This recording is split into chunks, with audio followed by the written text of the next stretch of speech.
महिला कोमल है, कमज़ोर नहीं है। हम लोग जिंदा शहीद होने के लिए तैयार है।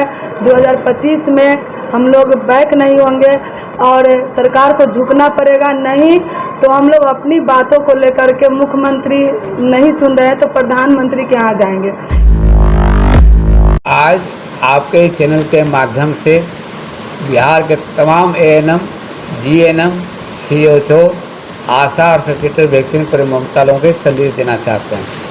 हम एएनएम, जीएनएम के पहले सीएचओ के 6 जुलाई से लगातार जो हड़ताल चल रही है उसमें क्या मांग है, एएनएम, जीएनएम सीएचओ को सरकारी कर्मचारी का दर्जा दे, उसको जो है समान काम का समान वेतन तय करे, उसको जो है एफआरएस को रद्द करे, सरकारी सुविधा दे। इसी विषय को लेकर आज माननीय स्वास्थ्य मंत्री से, माननीय कार्यपालक निदेशक से, प्रधान सचिव से मिलेंगे और ज्ञापन देंगे और मांग करेंगे कि शिष्टमंडल को बुलाकर इनकी मांगों पर विचार करें।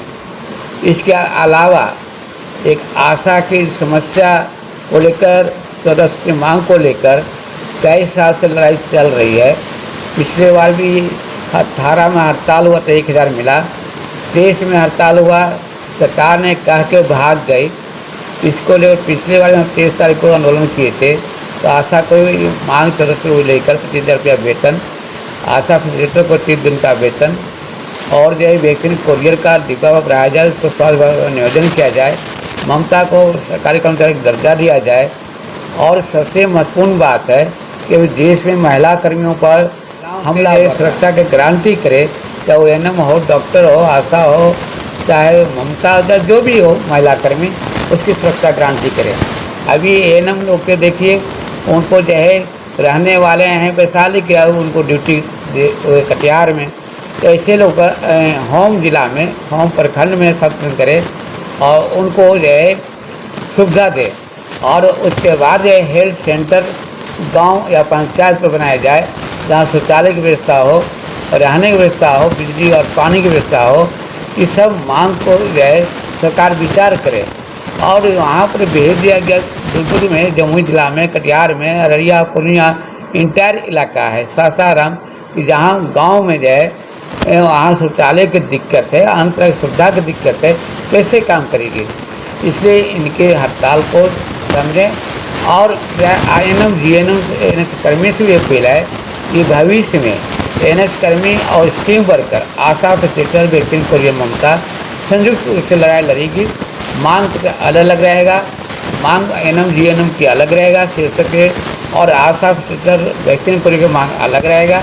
सरकार अभी दोनों के मांग पर विचार करे। और इतना जरूर करना चाहते हैं, विधानसभा चुनाव नज़दीक आने वाला है, किसी वक्त घोषणा हो जाएगा कि चुनाव के पहले अगर एएनएम कर्मी और स्कीम वर्कर ज्वाइंट रूप से अगर लड़ लेता है तो नीतीश कुमार को सारी मांग को पूरा करना पड़ेगा, और नहीं तो 25 के चुनाव में इनको कुर्सी से सफाया किया जाएगा।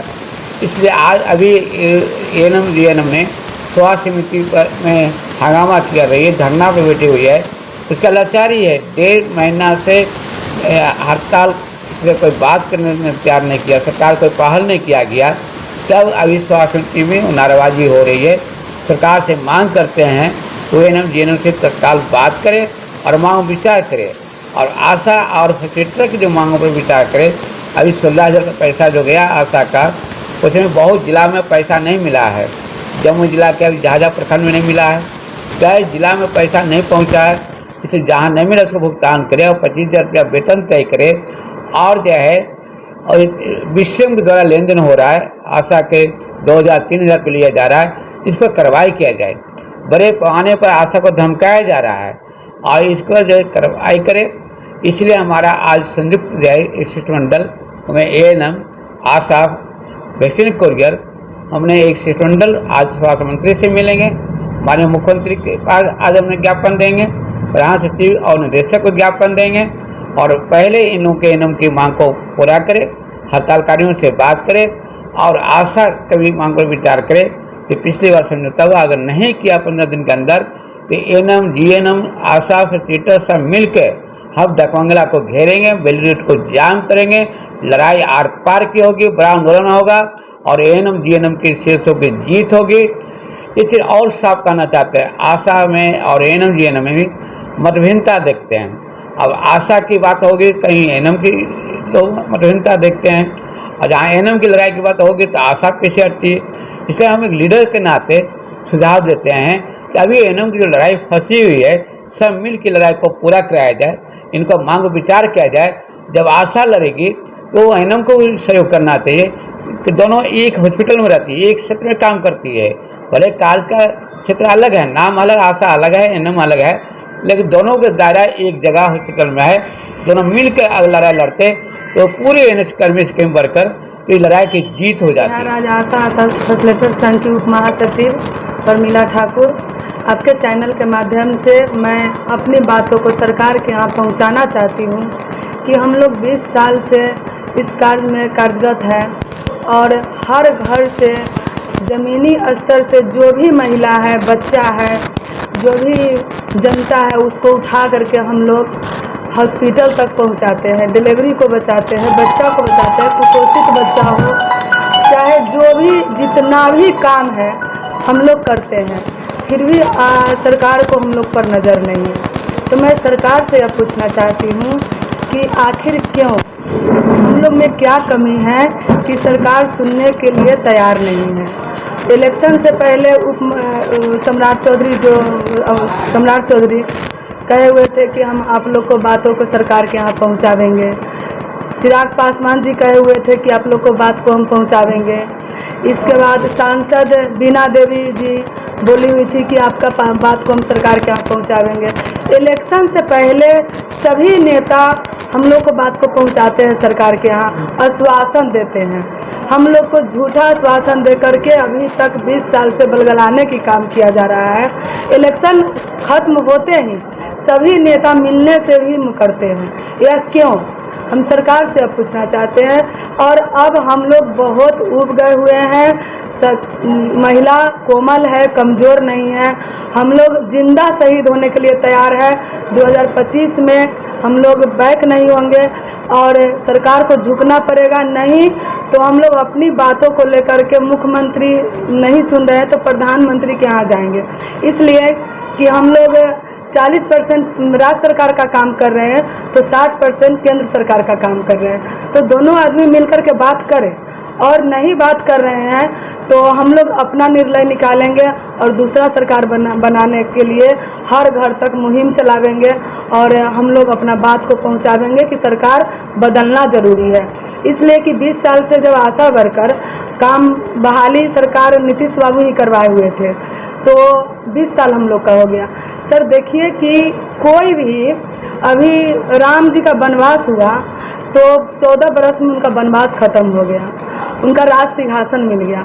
हम लोग का 20 साल हो गया, सरकार क्यों नहीं सुन रहे हैं? तो मैं यह आपके चैनल के माध्यम से कहना चाहती हूँ कि आप लोग अब अतिक्रांत हो गया, हम लोग ऊब गए हुए हैं। तो हम लोग का सरकार बात को सुने और 25,000 रुपया मानदेय करे, नहीं तो हम लोग ऊब करके सरकार के हटाने का निर्णय निकालेंगे। नमस्कार, मेरा नाम कविता है और मैं कटिहार कदवा ब्लॉक की एनएम हूँ।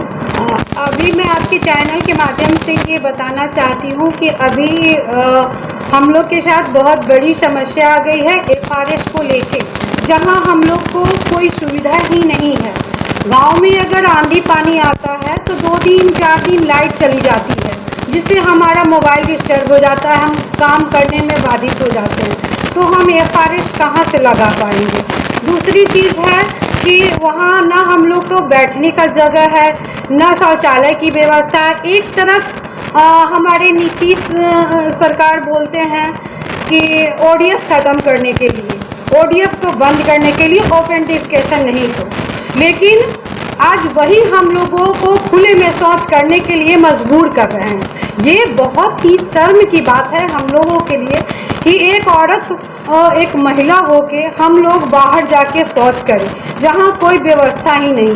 पहले तो आप अपने व्यवस्था को सुधारने की आप लोगों को ज़रूरत है। आप अपनी व्यवस्था को पहले सुधारिए, फिर एफआरएस के बात कीजिए। हम लोग उससे कहीं पीछे नहीं हटेंगे। लेकिन आप ना वहाँ हमें शौचालय की व्यवस्था दे रहे हैं, ना पानी पीने की व्यवस्था दे रहे हैं, ना बिजली की व्यवस्था, और दूसरे के दरवाजे पे हम लोग बैठ के गाछ के नीचे गाछी में बैठ के हम लोग अपना टीकाकरण कर रहे हैं। ये बड़ी शर्म की बात है कि हम लोगों को एक जगह तक मुहैया नहीं हो रहा है कि हम लोग वहाँ बैठ के अपना कार्य को कर सकें। तो पहले तो आपको अपने जगह को देना होगा, हम लोग के लिए सोचना होगा। एक तरह बेटी पढ़ाओ बेटी बचाओ की बात आप करते हैं और उसके बाद अभी हम लोग पढ़ लिख के एग्ज़ाम दे के सब आए हैं, फिर भी हम लोग का कोई इज्जत नहीं है। 2 महीने से हम लोग धरना प्रदर्शन कर रहे हैं कि आपसे कुछ हेल्प मिल सके, लेकिन वो भी हम लोग को नहीं मिल रहा है।